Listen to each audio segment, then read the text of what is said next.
ये सोच के दिल मेरा जोरों से धड़कता है, किसी और की छत पे क्यों मेरा चांद चमकता है।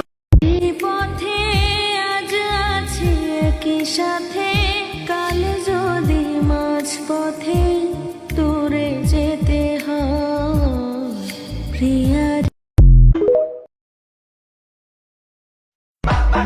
পাপ তো বাপেরই ছাড়ে না, তুই কেমনে বাবুস তরে আমি ছেড়া দিমু?